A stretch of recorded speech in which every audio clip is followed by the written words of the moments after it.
This video is sponsored by the Armchair Historian website. More on that later.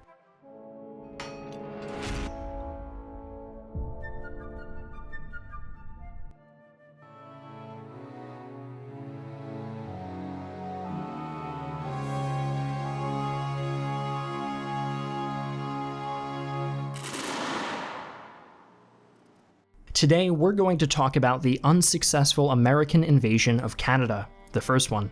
Let's start with some context.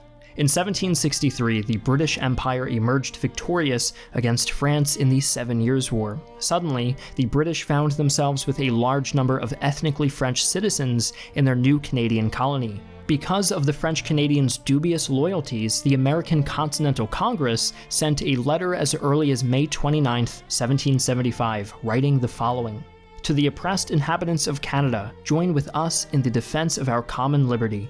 They were flatly ignored. Just when Congress had all but given up, Ethan Allen and Benedict Arnold, the two commanders who had captured Fort Ticonderoga in northern New York, pleaded to the Congress to launch an invasion further north. So it was decided on June 27th that a force would be sent to capture Montreal in the west and Quebec in the east. The British perception of their Canadian subjects was also misguided. General Guy Carleton was so certain that he could recruit a new regiment of French Canadians that he sent 2 battalions of his standing garrison to reinforce General Gage in Boston during the summer of 1775. In the coming months, he eventually realized that he had overestimated the French Canadians' loyalty to the crown and was unable to successfully raise a new regiment to protect Quebec. The Continental Congress saw this moment as the perfect opportunity to strike. They dispatched Brigadier General Richard Montgomery to seize Montreal and make his way east. How they expected to do this with just 1,700 men is beyond me. W.J. Wood, author of Battles of the American Revolutionary War 1775 to 1781, outlined 3 other problems with the impending invasion: unexpectedly rough terrain, the forces of nature, and the abilities of General Guy Carleton, Governor of Canada and commander of the British forces. Montgomery began his expedition by making his way north to Lake Champlain, but was stopped on September 16th at Fort St. John's, which was garrisoned by 725 British regulars. On November 2nd, the fort was captured and nothing stood in the way of Montgomery's path to Montreal. Once he had made it there, he used a similar strategy, surrounding it by landing a force north of the city. It was the amphibious landing that Washington could only dream of. Carleton, who commanded the garrison, abandoned the city and was almost captured in his escape. On November 13th, the city fell. Just a month prior, in September, George Washington gave Colonel Benedict Arnold, one of the earliest advocates of the Canadian invasion, orders to march to Quebec with 1,100 men and rendezvous with Montgomery, who did not have enough men on his own to successfully besiege Quebec City. Arnold and his men had to put up with grueling conditions on their trek up north, and with highly inaccurate maps too. By the time they arrived on November 9th, only 600 men remained, with no cannon and inadequate equipment. The well-equipped British defenders, meanwhile, numbered some 1,800 men. Luckily, Montgomery arrived just in time to take command on December 2nd, with over 300 fresh troops, munitions, food, and captured British uniforms. 8 days later, the cannon that Montgomery had brought with him were set up, but they couldn't even put a dent in Quebec's thick walls. "We shall take your castle by force! You don't frighten us!" Furthermore, the ice-covered ground made digging trenches and defensive structures nearly impossible, and only 20 days remained before his men's enlistments expired. Montgomery had to act fast. On the night of December 27th, under the cover of snowfall, colonial troops prepared to launch their assault. But just as the attack was to commence, the clouds cleared and moonlight revealed all of the Americans' positions, forcing Montgomery to call the attack off. By then, only 4 days remained before the bulk of his army would head home. To make matters worse, one of Montgomery's sergeants, who had deserted, revealed to General Carleton all of his plans. Thus, a new scheme was concocted to launch a pincer movement into the supposedly weaker sides of the city, while 2 diversionary forces attacked the city's center. On the night of December 30th, just a day before the men's enlistments expired, a blizzard rolled in. It was Montgomery's last chance to launch the attack. At 2 a.m., he ordered his men to assume their positions.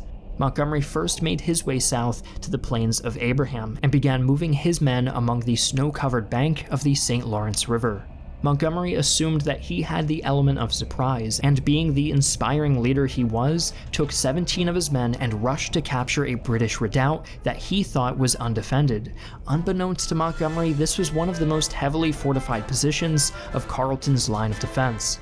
As Montgomery and his men broke into a sprint, cannon and men appeared, seemingly out of nowhere, and delivered a volley straight into the incoming group. Montgomery was killed instantly by grapeshot, and those that accompanied him ran the other way. As Montgomery's men retreated back to their camp, Arnold had no idea what fate befell them. He and his men had set off at 4 a.m. and successfully snuck past an artillery outpost beyond the palace gate, but sometime after, his men were discovered too and promptly fired upon. Under a barrage of bullets, Arnold and his men made their way into the streets and scrambled for cover in preparation for a charge against the first barricade. Arnold stood up and, you guessed it, led the charge himself. He was luckier than Montgomery though. A bullet struck him in the leg, incapacitating him for the rest of the battle, but he was taken to safety by those around him. Instead of retreating, his men elected a new leader, Captain Daniel Morgan. Morgan did exactly what you'd expect, leading another charge against the British. He was the luckiest of the three commanders, successfully capturing a British captain and his men with only a graze on his cheek and a bullet hole in his hat. The lower town was now open and undefended, but Morgan stopped to consult with his officers before assaulting it.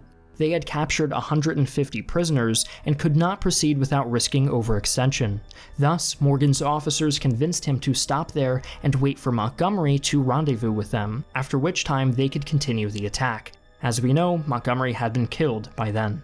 So after an hour of waiting, Morgan decided to continue the attack. However, Carleton had used this lapse in the fighting to direct his men to strategic positions on the walls surrounding colonial forces. Seeing that he had been outplayed, Morgan ordered a retreat, but the British had already covered his rear. He was now trapped and being fired on by all sides, his men dropping all around him. At 9 a.m., he turned over his sword, surrendering himself and about 430 of his troops. At the end of the day, 60 Americans had been killed and 34 wounded, compared to 5 British soldiers killed and 13 wounded.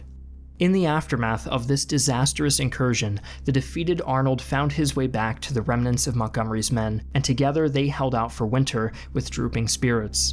Any hope of spreading the revolution to Canada had died with Montgomery, but even if Quebec had successfully been taken, it remains doubtful whether the Patriots had the resources and men to maintain it.